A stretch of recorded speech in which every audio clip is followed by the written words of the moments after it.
Welcome to the second round of this Legacy Daily.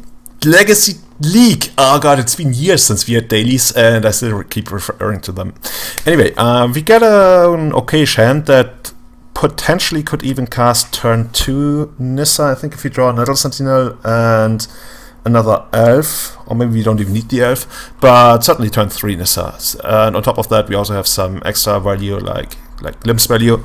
So there's Wasteland Go, and he keeps 7 but goes Wasteland Go. That feels like he knows what we're playing and he's looking to play Chalice next turn.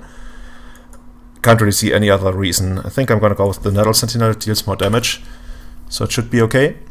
Then if you really want to accelerate, we can go for Green Sun Senate into Birchler Rangers, but we'll wing it from whatever the opponent is up to. Cavern of Souls. Oh, is it? Oh no. Murphog? That would be a really good matchup. Or Spirits. Okay. Oh, is it the Barn Spirit decks? What could he do? Spellstutter Sprite isn't a spirit. Is it a spirit? Does anyone know if Spellstutter Sprite is a spirit? Doesn't really matter because we're gonna play a 2-drop anyway, just to play around that.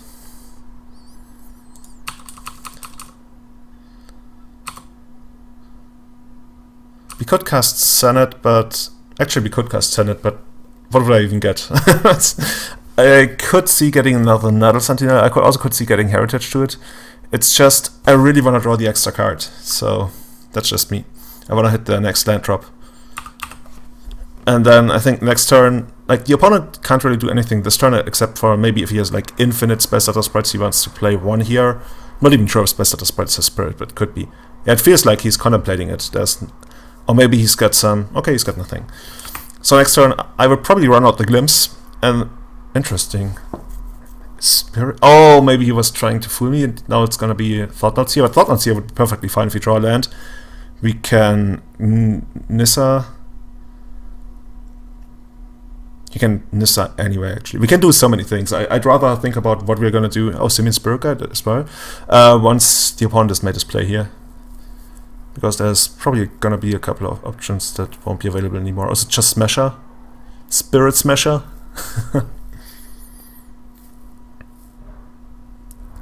I hope this is not gonna be something totally crazy that will wreck us. Endless Run, okay, you get it. So yeah, here we go again. This time with the real music, from start to finish.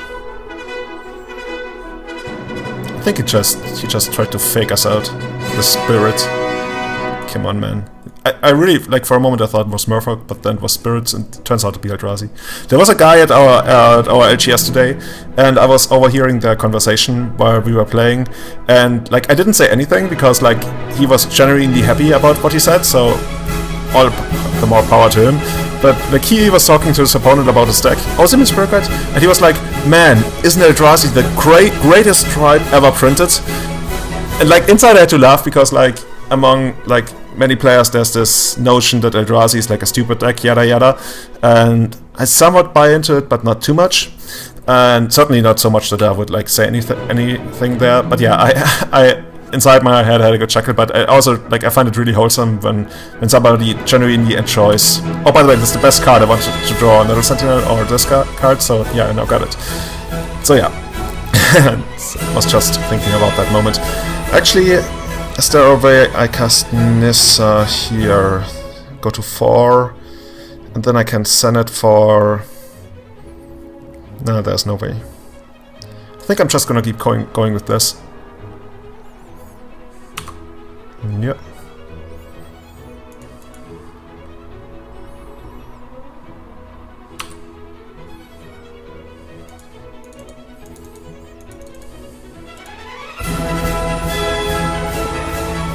By the way, opponent down to 14. I think with a little bit of jump blocking, we could actually just, like, straight up race the guy.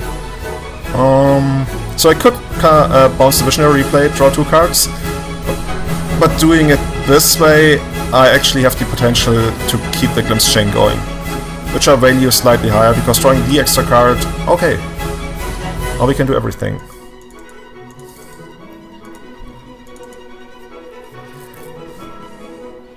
Here's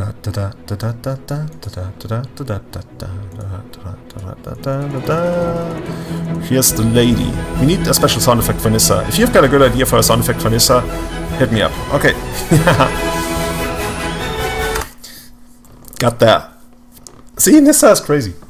Nissa really, like, she dominates games, and she also makes it so that the opponent knows that he can't really come back, because even today, Planeswalkers are quite hard to get rid of for most players. Like, they recently started printing more of those destroy target Planeswalker spells, but if it just destroys Planeswalkers, it's not worth it. Because, like, I'd say probably half, or maybe half, at least half the decks in Legacy don't play Planeswalkers, probably more even. So your spell also has to do something else that's useful. And if it's destroy target creature or Planeswalker, is that like Dreadbore or something? Then, like, 2-mana removal spells don't really fly in Legacy. So unless they're like get this crazy clause of not being like counterable and also hitting almost anything. So yeah, that's why Planeswalkers are still kinda king in Legacy. Against Eldrazi, I usually take out 2 Glimpses and 2 Nettle Sentinels. That's like a standard thing against Chalice decks.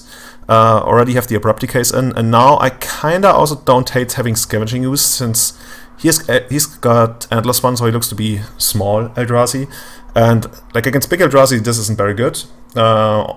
Partly because there's also like usually three Audis Dust involved, and this guy is more like for making a 5/5, so Thought-Knot's here, and like everything else gets neutralized, kinda.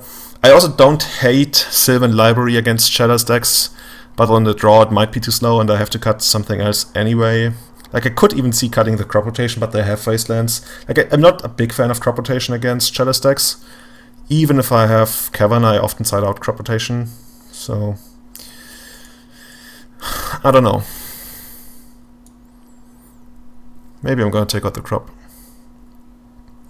It's just, crop rotation is a great way to, like, come back from the tempo disadvantage that you are on when playing, like, on the draw against decks that kind of cheat on mana. Where do I want to go with this? I think I'm going to cut the crop rotation. Yeah, it doesn't want to go out, so maybe I shouldn't cut it. Seriously, yeah, I sometimes make decisions based on something like that. I think. Kind of want to have the Sylvan Library, but I think that's just no room. This is okay. This hand would be much better if he had Progenitors in the deck, but it's still okay. It's got a decent game plan against Chalice. Even more so if he goes for like a Mulligan to 6 to find a Chalice that's not really good. Or Wretched Bomb, okay. I wonder... Yeah, I think I'm just gonna play the creature. Or do I? Yeah, I think I'm gonna play the creature, because there's a chance if he goes for Thought-Knot here next turn, he's gonna take away the Abrupt Decay. And then our way to beat the Wretched Bomb is for him to make him blow it up by playing the Wild Symbiote and then threatening Natural Order eventually. So he has to maybe preemptively go for the Wretched Bomb. So Thought-Knots here. He doesn't know that we don't have Progenitors, so he might overvalue the Natural Order here.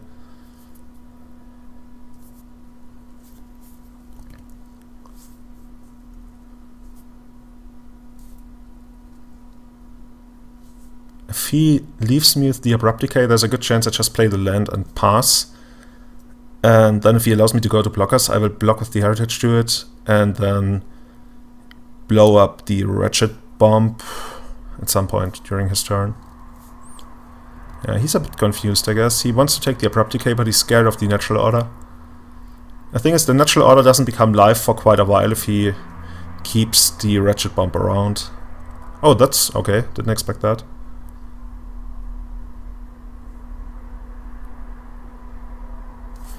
Okay, gonna play the land he knows about. I think I might fetch right away, but he doesn't really have any instant speed. He's not... Like, if you're up against a click deck, you... In a position like this where the opponent's tapped out, you want to fetch on your turn, because I've lost games, or at least I lost one game ever since I haven't done it again, where I wanted to Abrupt Decay on the opponent's turn, like, I crack my fetch land, and they're like, oh, in response click. I'm like, shit. That's just something to be aware of. It used to be more relevant against click out of Miracles in the past, where you wanted to Abrupt Decay on their turn sometimes, but it's still something like having good technique about certain certain things is something that will help you out a lot. Okay, you got this guy, and now he's attacking, I guess. Now I could even see just grabbing Dryad Arbor. But doesn't really help me. Nah, I think that's not great.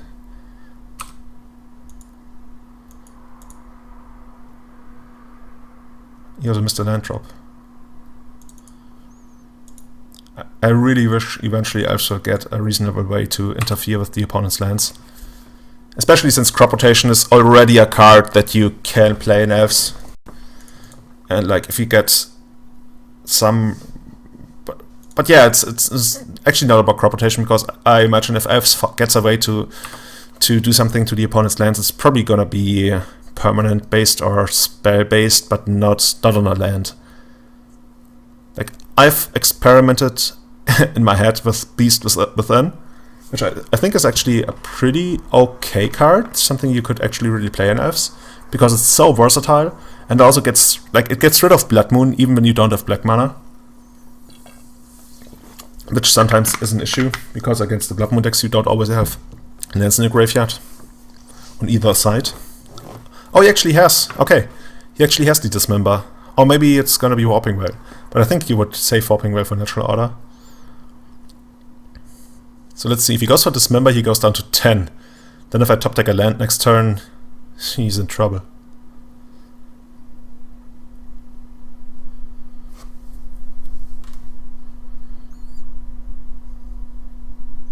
Opponent probably having trouble casting Dismember. If it's Dismember. Yeah, it looks to be Dismember. Okay.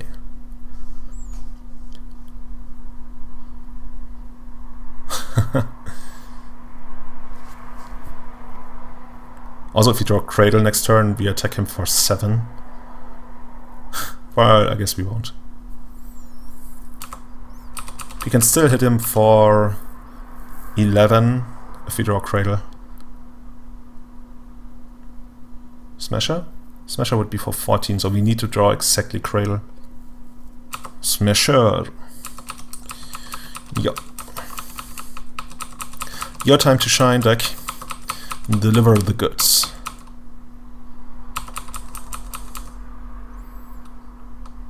I think I can already fetch. He's only got one card in hand, already made his land drop, so I can get that sweet F6 value.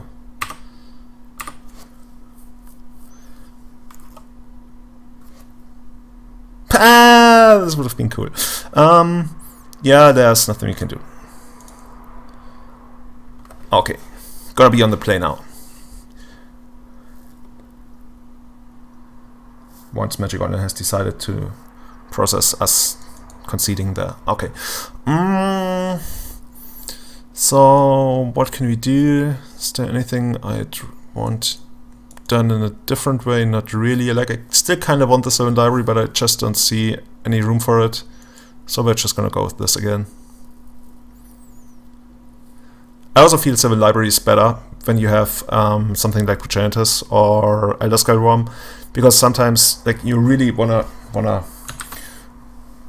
find your way into that natural order that you really wanted to, and with less super important top decks in the deck, or fewer super important top decks in the deck, I'm not that thrilled about library. It's still a good card though, and it's not bad in the matchup. Oh, this hand. I think I have to mulligan it, even though it has potential. Opponent kept 7, that can't really be good for us, but it's okay. So in case he has Chalice,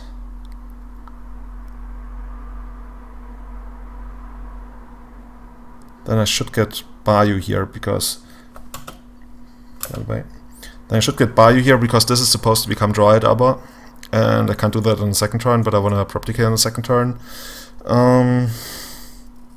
But what if I get just Dryad Arbor, and then next turn Symbiote, another Dryad Arbor? No, I'm not a fan.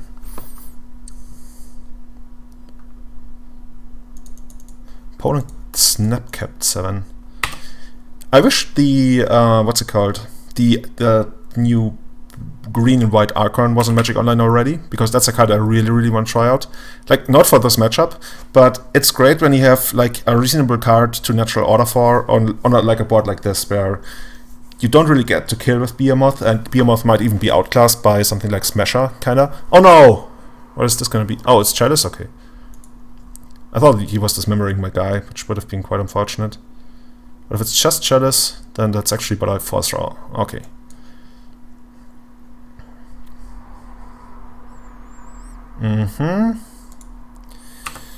So if he has Thought here, that would be like the worst case scenario for us.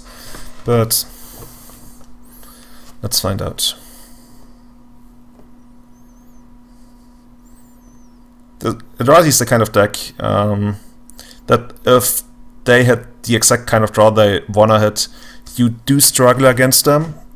Elves has a couple of those matchups, so like if the opponent draws perfectly, then you're behind, but like on average, if both decks have their average draw, then you are reasonably ahead, which often leads to these like skewed perceptions of what the Elves matchup is like for a couple of players.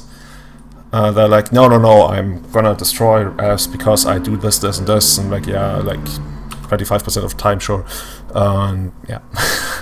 I pretty much stopped arguing with people about that, because sometimes it feels like to them it's more like something about ego and like feeling that they as a person are under attack when you tell them that you think their matchup against something is not great, and that's just tiresome. Okay, is he gonna waste? He's not gonna waste, okay. So he actually might be building up to... maybe I should have played Deathwatch. He might be building up to Thought Knots here. I should have played the Deathlight Shaman first, or even the Verdant Catacombs. Yeah, because now this happens. And that's really unfortunate. Oh, that was so bad. I was talking too much. That's really unfortunate. Because I could have the Deathlight Shaman play now, and then fetch the Dryad Arbor, but now I can only do one, and not both. I'm gonna go with this, and then I just need to top deck a Mana Source. Or an Elf. 1 mana Elf also does it. What as in getting the Behemoth, but nothing more. But I think we have a reason. We have slightly fewer top decks than I like to have in a position like this. On the other hand, he might just play... okay, Chitte. Yeah, that's even better, because now we even get to attack. The First Blood. No. This is how we do it. We could even do it in a different way. But that doesn't really... 1, 2, 3, 4. Then Quirion Ranger would be untapped, but I think it won't matter. And this way we can potentially even use Deathlight Shaman on his... except if you want to use Deathlight Shaman at all. Oh, I shouldn't record when it's so late. Like, it's already... this is my go-to excuse, by the way, all the time. If you're on the channel, this is what I excuse myself with. I really should have untapped Deathlight Shaman and attack with Deathlight Shaman and not Heritage to it, because now I have to sacrifice either Quirion Ranger or Heritage or Deathlight Shaman, and I'd rather keep both of those. But in this case, Quirion Ranger has to go. Which is unfortunate, because a fetch land stops... give me a second. A fetch land would stop Chitte, so if he has Ancient Tomb next turn, he can put Chitte on Mishra's Factory, but I think that's not gonna be great for him. Yeah, but I definitely should have played in a different way. Because had I played it the other way, I could now use the Deathlight Shaman, which would even stop Ancient Tomb, because he wouldn't have enough life. I think we're still in a pretty good position here. I think we should win like something like 85, 86% of times. Maybe even 90, I don't know. 90 might be a bit high. Because Mishra's Factory plus... yeah, we got there. Okay. Eldrazi, 2-0 after beating the Orcish Lumberjacks. I wonder which tribe is next. Check out the next video.